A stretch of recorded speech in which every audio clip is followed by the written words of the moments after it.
It all starts with this.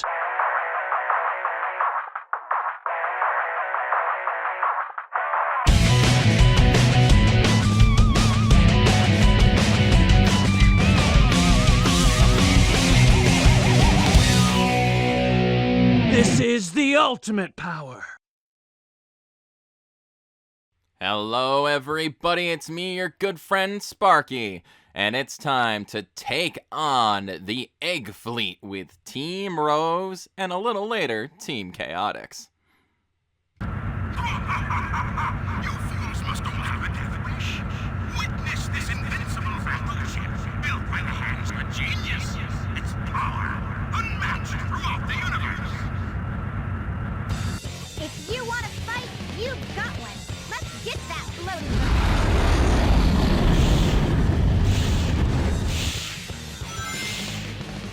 We're flying so high. It's kind of scary. I see nothing but clouds. Better not fall off. You know what, the way that Big says that, it almost sounds like he says he sees nothing but clowns. And honestly, I would believe it. I mean, you would think, first and foremost, he would see nothing but frogs, but for some reason, it just functions. It works. Also, Amy really likes to sling out the insults in this game, I noticed. Calling Dr. Eggman a bloated buffoon. She is harsh. She is harsh with her words. But anyway, yes, it's time to take on the Egg Fleet with Team Rose in a much shorter, but definitely not less exciting journey through. Honestly, for the most part, Team Rose's take on this stage feels pretty unique for some reason. The Egg Fleet, it's kind of hard to keep track of, honestly, considering it is divided into so many different, like, individual segments. Also, missing the edge. It happens, even with the easy team. But for whatever reason, Team Rose, they usually just feel like a small chunk out of another stage. And I feel like that's definitely the case here, too.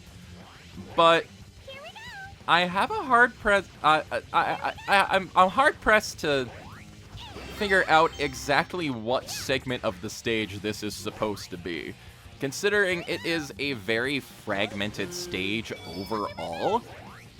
It helps Team Rose end up feeling like they've got a pretty unique finale in comparison to the other characters. They don't just feel like the regular stage light. It ends up feeling like a more individual stage to them, and it's pretty nice, honestly. I wish the Team Rose stages were a little more like this, where they did feel more unique. Like, I can think back to the power plant in Grand Metropolis with Team Rose, where they started the stage on the elevator, and that was pretty nice, too. I wish more of their stages were a little more like that, where you didn't recognize them from the other stages, basically. Design-wise, overall, having Team Rose be the easy mode, it works, but I feel like it could have definitely been handled better. See back to my rant on the overall stage length of the game and how I feel like it could have been balanced a lot more. I feel like, though, having one team be the easy mode and another team be the hard mode is kind of weird, just in the way the game presents the different teams. It's like I said, when you're playing Sonic Heroes, usually the natural thing to do is just to kind of go down the line from Sonic to Dark to Rose to Chaotix, because that's the order they're in on the select screen. But in that case, why make the easy mode the third team? Someone playing through the game for the first time might not even necessarily recognize the fact that they are the easy mode at first. And all of a sudden, after they're done getting through the grueling experience that is playing as Team Dark sometimes, they're suddenly hit with these really short, simple stages, and it's like, what the heck? In a way, I guess they do serve as a nice breather after playing as Team Dark, but I feel like Sonic Heroes would have worked a lot better maybe if it had a difficulty select on top of the individual teams and a more balanced stage length, rather than just having one team be easy, one team be hard, and one team be medium, and the other team be Team Chaotix, who have a very inconsistent difficulty level, but we'll get to them when we get to them. Just in general, though, I really do enjoy playing as Team Rose for the most part. And they also have these in this stage, these like cannons with the button on top of them that you belly flop onto. And I wanna say those are entirely unique to Team Rose. Theoretically, they could also function with Team Chaotix, since Vector has his fist pound maneuver that is basically the equivalent of Big's belly flop. But I don't think those are actually in their stage. So, again, it's a totally unique element just to Team Rose that really makes this stage feel special in comparison to the other versions of this stage. And it's weird that they just get an individual mechanic like that right at the end of the game. I don't get it. Unless I'm just completely missing where those cannons are in the Team Chaotix version of the stage. It's entirely possible. These stages do get kind of big and winding at points, so it's not always totally clear exactly what is in every single stage. I doubt I've even explored every nook and cranny of these stages from how many times I've played this game and how much I've played through it. But hey, we are done with the Egg Fleet. Definitely the longest feeling of the Team Rose stages so far.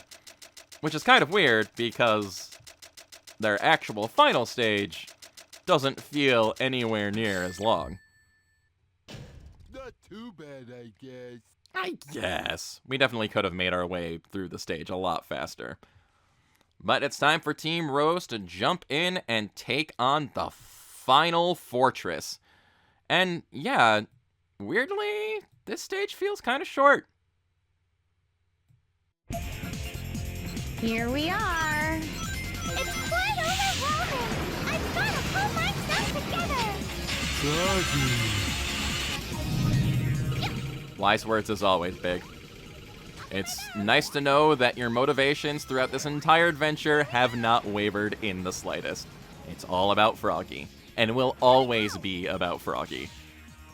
But yeah, we're entering into the final fortress here, which is, again, kind of fundamentally different for Team Rose, because with the other teams, you've got those, like, triangle jump segments that you have to go through, and Team Rose obviously can't do that since Amy can't do the triangle jump.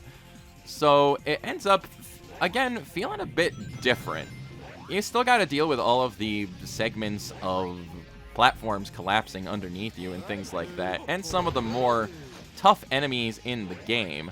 Team Rose is not free of that, even though they are overall much more simple. I don't know, this stage, for whatever reason, it feels better as Team Rose, much like a lot of the more complicated stages towards the end of the game. Just because, again, you're not in it as long, and you have less time to mess up and less time to fall off over and over and over and over and over and over and over again. Man, I'm still not over how badly this stage went as Team Dark. Honestly, I probably wouldn't have showed that in general, but just from the order of things of how I ended up wanting to position everything, yeah, that's just how it ended up. But Team Dark is Team Dark. We're done with Team Dark for the moment. We're here to talk about Team Rose and their final conquest of Dr. Eggman. And finally ending their journey looking for their friends and doing their best to impress Sonic. Or at least that's the case in Amy's case. Yeah, I guess it is Cream. There's a lot of rings and things like that. I suppose that is indeed pretty lucky. But overall, not really a lot else to say about Team Rose in general. You kind of get the idea at this point. They are the baby team. They are the easy mode. And we get one last kind of stretch here. Trigger in the fan here, trying to get everything going there. We do, of course, get a grind rail segment with them, which is not nearly as complicated, I don't think, as the grind rail segments for the other teams going through this stage. It's definitely a bit of a smoother ride, and I don't think there are even any giant lasers to avoid here, which you would think there'd be at least one, but yeah, that's the end of the stage. 2 minutes shorter than the previous stage. Huh. I mean, they could have dodged around a couple of lasers. Said there were a couple spike balls on the rails there, but whatever. We are finished officially with Team Rose's stages. Definitely a lot of fun, even though they could have been a bit longer, and the other stages could have been a bit shorter. But again, beating a dead horse at this point. You get the idea. I'll try to shut up about it from this point on. Kinda super duper happy. Super duper happy, Big. We're all super duper happy. But of course, Team Rose also has their final boss to take care of. And much like the Egg Albatross, we're not going to show the full fight. Dr. Eggman! Froggy, where are you? It's your fault that Sonic and I aren't together. You're gonna regret this for the rest of your life. Enough of this. Game Creed. Time to network maker. I'll show you what real evil is. Okay, let's give it all we've got. Okay. Okay, go. Level up. I did want to take this moment to kind of emphasize a point about the Egg Emperor. The Egg Emperor really, really, really hates Thundershoot. I mentioned before how it was possible to use Thundershoot to disable the Egg Emperor's shield and open up the rest of the robot to attacks. But, as it turns out, something I relearned, it just hates Thundershoot in general. A fully powered up Thundershoot is enough to completely stun lock the Egg Emperor at points. Much like here. And I just love how the line's timed out there. I won't go down that easy, as he's falling down and exploding. But that is that. That is the final boss, or at least part of it, for Team Rose. And it is time to check out to see exactly how their story ends. Stop being bad, Dr. Eggman.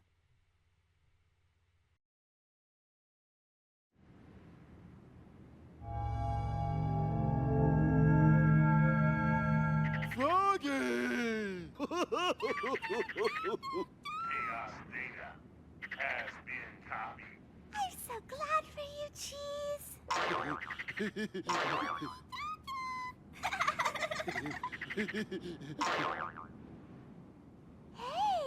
isn't that Mr. Sonic over there? Dr. Sonic!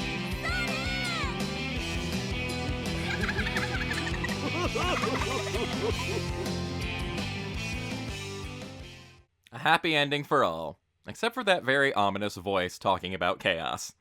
That's probably something to worry about. But we're not going to worry about it right now, because it's time to take on the final two Team Chaotic stages. You fools must all have a death wish. Witness this invincible battleship built by the hands of a genius.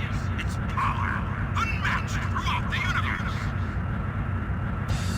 Once we start a job, we finish the job. That's the policy. We're Team Chaotic. Here's your next mission. Whale Shark flagship.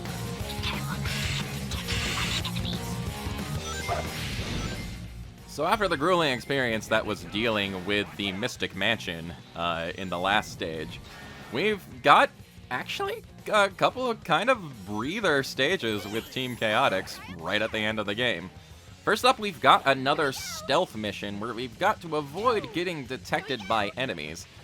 And honestly, this one, it kind of takes into consideration and exactly what the detection entails. Because there's a few segments where you've really got to kind of skirt the line of kind of getting through the stage and swapping between characters and things like that. It can be a little harrowing, but it's really not too bad overall. You'll see what I mean as things go on here. For the most part, aside from that, it's just primarily the same kind of stage you went through, would go through with Team Dark and Team Sonic, where there's a lot of different segments to jump around and just trying overall to get through the stage in a timely fashion, while, of course, being undetected. So you kind of gotta approach every segment really carefully and try to re-enable your invisibility with SBO at every possible opportunity, and also not fall off the edge. Though, we were right there. We did literally just hit a checkpoint, so there's no point in cutting ahead. Notably, getting detected by the cannons and things like that does not really seem to count against you, considering you are, like, by default in some segments automatically getting attacked by them. It would be a little insane if any kind of cannon enemy detection counted against you here. And like I said, you just gotta kind of be cautious, considering you never know what you're going to end up encountering ahead of you, especially if you're like me and you hadn't done this in a little while. Any segment you end up jumping into can end up having enemies in it, and you've gotta very carefully maneuver around them. Here's a bit of an example of what I was talking about, where there are switches in cages, and obviously we've got to take care of the enemies so we can switch to Vector to take care of the cages, because he's the only one that can break it. But an enemy very obviously did get triggered, and it for some reason did not count that against me, and I don't really know why. I'm not sure how harsh the getting detected by enemies thing really is. It feels kind of inconsistent, if I'm being perfectly honest. And then there's segments like this, where you've gotta go across the fans using Vector, but... or you gotta, like, sneak behind them using Charmy. And sometimes you've gotta very carefully maneuver around in order to avoid all that detection. Or you've gotta find just the exact right place to swap back to your other teammates. And it's just a little odd, if I'm being perfectly honest. It's definitely a little strange. And then there's segments like this where there doesn't seem to be any enemies, but as soon as you go uninvisible, the cannons start to see you. But still, the cannons, they don't count as being detected by the enemy, which is a little weird. And trying to dance around the cannon fire and the lasers and stuff too is a bit on the annoying side. But hey, thankfully the Team Blast also do wipe out the cannons as well, which is very helpful when it comes to getting to these switches and things like that. And you know, SBO can walk through the laser anyway, so that ends up working out, I guess. Overall, it's just a bit of a weird stage, honestly. It's a stealth mission, and that seems obvious enough, but exactly what ends up counting against you with the stealth is a bit confusing. Especially that part where I definitely got spotted by an enemy. It definitely was triggered into attacking me, and yet, for whatever reason, I didn't fail the mission. And I have no idea why. and then carefully weaving in between lasers and things like that, and trying to very carefully make your way up and around without accidentally wandering into enemy fire. You know, it's a bit of a thing. And then there's this part right here, where there's an enemy guarding the door, and the cage there needs to get unlocked, so the door opens, I think. And yet the enemy can still obviously tell he's being attacked, which means he does detect there is an enemy nearby because he's putting up his shield, but it still doesn't count against you. That's a little weird, honestly. Also, I guess that cage was just a one-up. I thought it was something important, but apparently not. Roger. But that is the end of the Egg Fleet with Team Chaotix. Definitely a bit of an oddball, pretty basic stage after trying to put out millions and millions of torches. And that taking a really, really long time. But hey, I'll take it. I appreciate easy finales after some of the stuff that I ended up having to go through. Not bad. No complaints. No complaints indeed. But of course, that's not the end, and we need to go right into the final fortress with Team Chaotix, our final mission for our client. So far, so good. Here's your lucky mission. I capture and immediately tap into one of the rules on this mission. Find the keys to this rule and rescue me. There are a total of 5 keys. Good luck. Let's hurry. This ship is unstable. Interesting. So our client this entire time has been communicating with us from Dr. Eggman's fortress, and the whole mission was not only to put a stop to Eggman's schemes, but also to save him. Interesting. I wonder who this priority target Dr. Eggman has captured happens to be. I suppose we'll have to wait a little while and find out. But overall, this is another pretty standard Team Chaotix mission. Again, we are collecting keys, but this time we are looking not for a grand total of 10 keys, but 5 of them instead.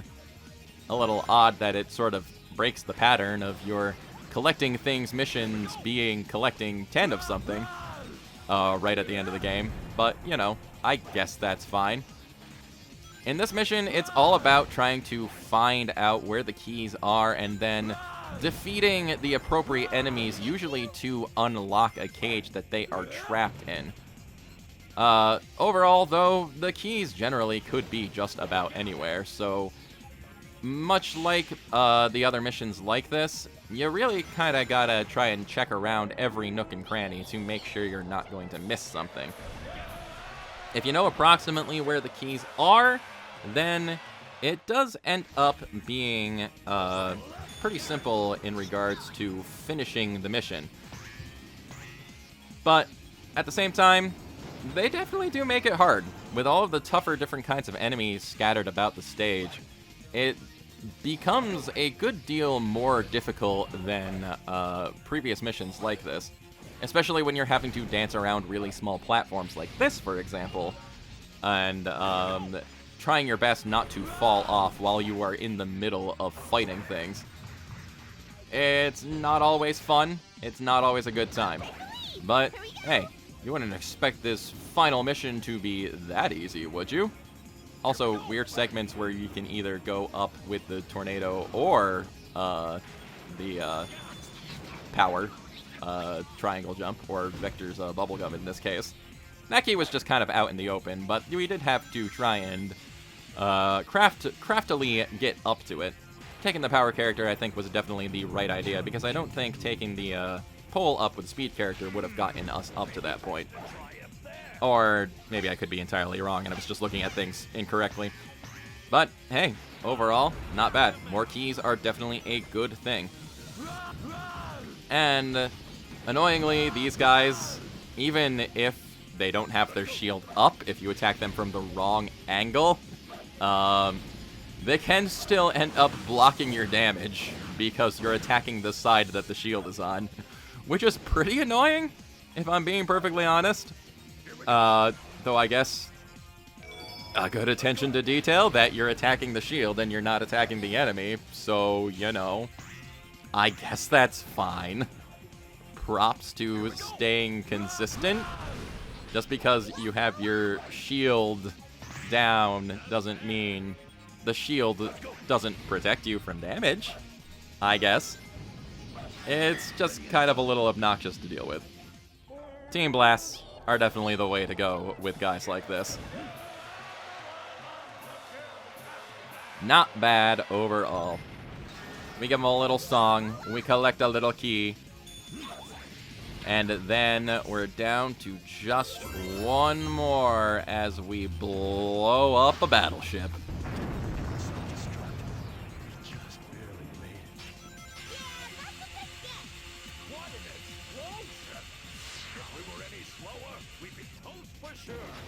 You didn't expect it to self-destruct? Really? It was a giant button that probably was obviously a big self-destruct button. But I guess it makes sense. You wouldn't expect Dr. Eggman to create a giant self-destruct button to cause his own ship to blow up.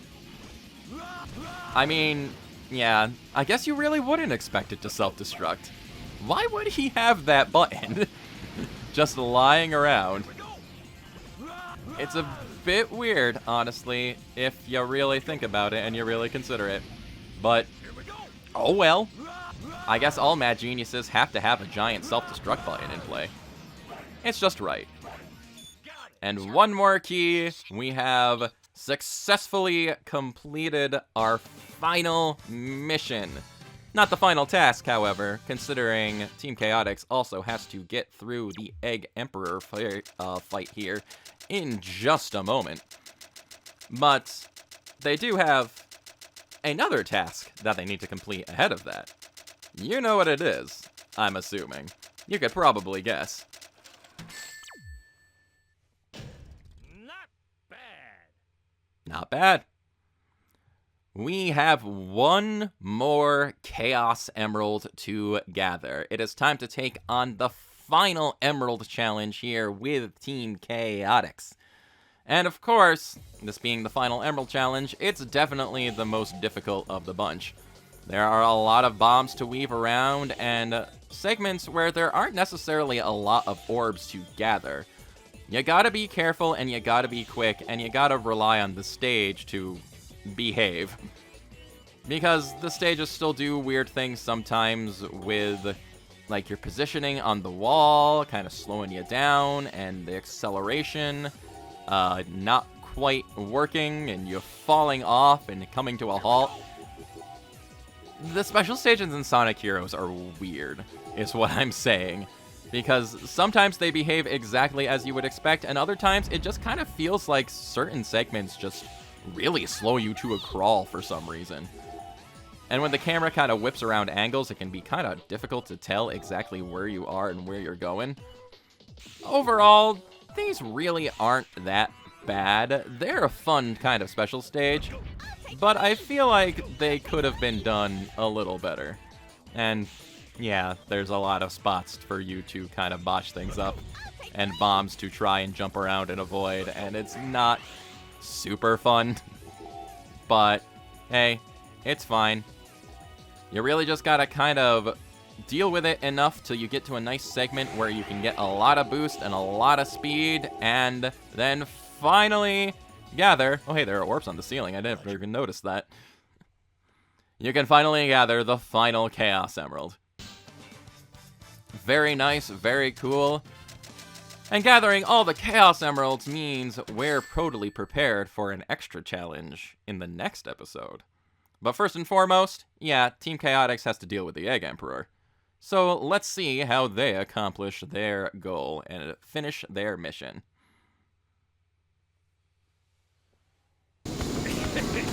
Looks like we're in a jam, boys. Evil must die. Beware my ninja power. Enough of this! SBO Tommy Victor! Time to meet your maker! Bring it on!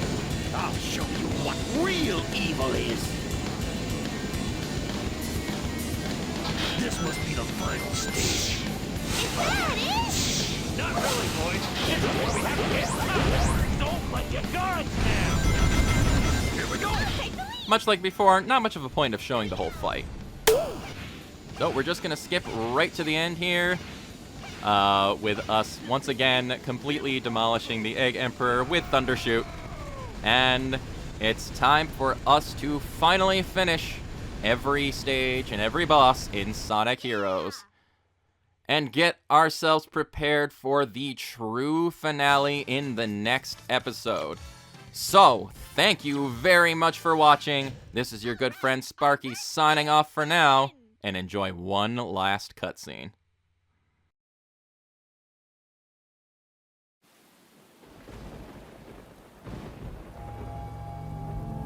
Guess he was a fake after all. What do you mean, after all? We're here to save you. Dr. Eggman, I presume. What's going on? What's up? You knew it was me all along, didn't you? It's all part of being a good detective. Were we fooled that easily? You're rotten! Hey, hold on, you guys. It's no trick, and besides, I plan on paying you. You'll be rewarded handsomely for helping me. As soon as I conquer the world, I will pay you. Some nerve promising what you ain't got. We've been had. Just wait a minute. Just listen to me. Take this, you bad